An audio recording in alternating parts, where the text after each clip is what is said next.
With mitral regurgitation, there's going to be backward flow. Rheumatic heart disease, we talked about acutely, is a common cause on left side in terms of your heart valves. Early on, regurgitation. Next, what may then happen? Well, infective endocarditis. Now, do not forget, the valves are on the inner aspect of the heart, so therefore, it has to be endocarditis. I really want to make sure that I hammer that home, because with rheumatic heart disease, we said that it's pancarditis, endocarditis, myocarditis, and pericarditis, but this is specifically endocarditis. Acute mitral regurgitation caused by a rupture of the papillary muscle that may have occurred during post-MI complication. Do you remember that? Okay. All MR.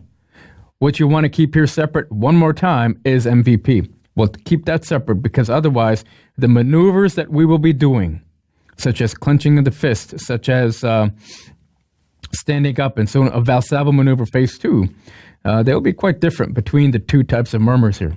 Now, as the valve allows blood to reflux in, the left atrium must then dilate. The left ventricle has to do what? It has to work harder, correct? And so therefore, at some point in time, when all this blood is in the left atrium, all of it is going to pour into your left ventricle.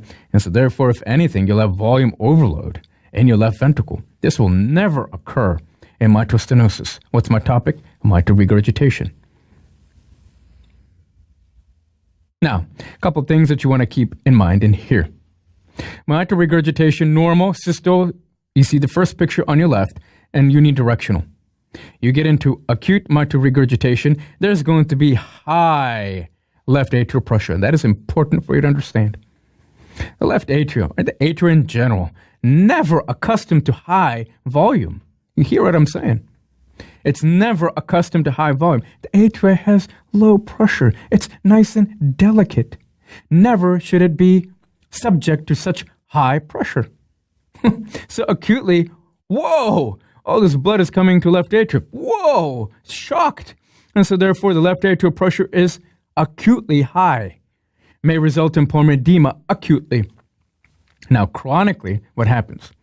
The atria, just like any part of the body, is undergoing a process of adaptation, and perhaps left atrium is as well. And so chronically, you'll have a dilated left atrium, but the pressure in the left atrium might actually be on the normal side. Is that clear? Because now the left atrium has become accustomed to that high volume. But initially, the compliance is low. It's stiff. Thus, the pressure increases like that, causing pulmonary edema. You with me? Good. Now, as the left atrium dilates, we got a problem because, well, I want you to predict as to what we're going to see on our pressure curves.